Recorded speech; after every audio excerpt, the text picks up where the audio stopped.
ನಮ್ಮ ಬ್ರೇಕಿಂಗ್ ನ್ಯೂಸ್ಗೆ ಸೇರಿದ್ದಕ್ಕಾಗಿ ಧನ್ಯವಾದಗಳು. ಇದು ಈ ಸುದ್ದಿಯ 1 ನಿಮಿಷದ ಸಾರಾಂಶ.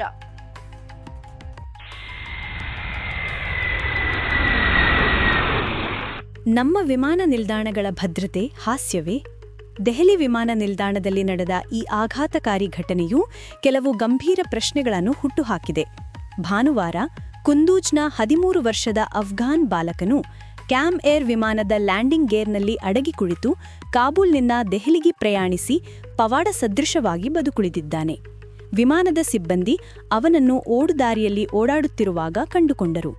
ಬಾಲಕನು ಕುತೂಹಲದಿಂದ ಇದನ್ನು ಮಾಡಿದ್ದೇನೆ ಎಂದು ಹೇಳಿದ್ದಾನೆ.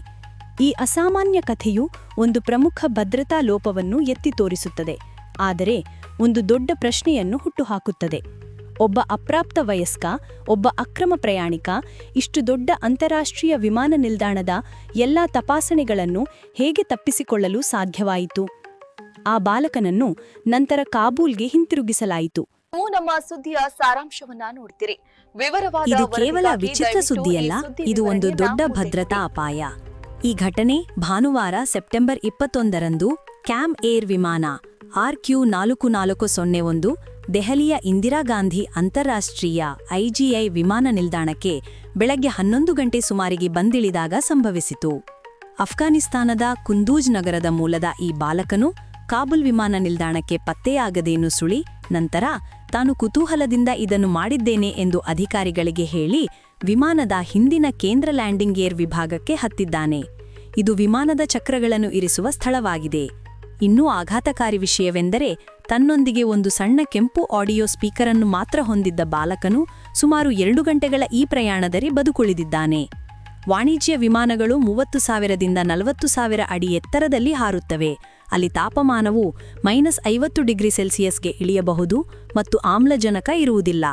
ಈ ಪರಿಸ್ಥಿತಿಗಳಲ್ಲಿ ಬದುಕುಳಿಯುವುದು ಅತ್ಯಂತ ವಿರಳವಾಗಿದೆ. ಇದರಲ್ಲಿ ಮರಣ ಪ್ರಮಾಣವು 75%ಕ್ಕಿಂತ ಹೆಚ್ಚಿದೆ. ವಿಮಾನ ಇಳಿದ ನಂತರ ವಿಮಾನದ ಸಿಬ್ಬಂದಿ ಬಾಲಕನನ್ನು ಓಡುದಾರಿಯಲ್ಲಿ ಓಡಾಡುತ್ತಿರುವಾಗ ನೋಡಿದರು ಮತ್ತು ತಕ್ಷಣವೇ ಅವನನ್ನು ವಶಕ್ಕೆ ಪಡೆದರು.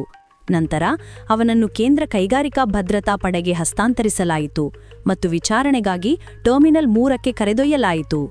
ಬಾಲಕನ ಹಿನ್ನೆಲೆ ಮತ್ತು ಗುರುತು ಗೌಪ್ಯವಾಗಿ ಇಡಲಾಗಿದೆ, ಆದರೆ ಅವನನ್ನು ಅಪರಾಧಿ ಎಂದು ಪರಿಗಣಿಸದೆ ಅಪ್ರಾಪ್ತ ಮತ್ತು ಸಂತ್ರಸ್ತ ಎಂದು ಪರಿಗಣಿಸಲಾಯಿತು. ವಿವರವಾದ ವಿಚಾರಣೆ ಮತ್ತು ಭದ್ರತಾ ಪರೀಕ್ಷೆಗಳ ನಂತರ ಅವನನ್ನು ಕೆಲವೇ ಗಂಟೆಗಳಲ್ಲಿ ಅದೇ ವಿಮಾನದ ಮೂಲಕ RQ4402ರ ಮೂಲಕ ಕಾಬೂಲ್ಗೆ ಹಿಂತಿರುಗಿಸಲಾಯಿತು. ಈ ಘಟನೆಯು ಅವನು ಕಾಬೂಲ್ ವಿಮಾನ ನಿಲ್ದಾಣದಲ್ಲಿ ಪತ್ತೆಯಾಗದೆ ಭದ್ರತೆಯನ್ನು ಹೇಗೆ ಭೇದಿಸಲು ಸಾಧ್ಯವಾಯಿತು ಎಂಬುದರ ಬಗ್ಗೆ ಸಂಪೂರ್ಣ ತನಿಖೆಯನ್ನು ಪ್ರಾರಂಭಿಸಿದೆ. 1996ರಲ್ಲಿ ಇಬ್ಬರು ಭಾರತೀಯ ಅಕ್ರಮ ಪ್ರಯಾಣಿಕರಾದ ಪ್ರದೀಪ್ ಸೈನಿ ಮತ್ತು ವಿಜಯ್ ಸೈನಿ ಅವರು ಲಂಡನ್ಗೆ ಇದೇ ರೀತಿಯ ಪ್ರಯಾಣವನ್ನು ಪ್ರಯತ್ನಿಸಿದಾಗ ಒಬ್ಬರು ಮಾತ್ರ ಬದುಕುಳಿದಿದ್ದರು ಎಂಬ ಘಟನೆಯನ್ನು ಈ ಪ್ರಕರಣವು ನೆನಪಿಸುತ್ತದೆ. ಈ ಯುವ ಬಾಲಕನ ಬದುಕುಳಿದ ಅದೃಷ್ಟವು ವಿಮಾನ ನಿಲ್ದಾಣದ ಭದ್ರತೆಯ ಬಗ್ಗೆ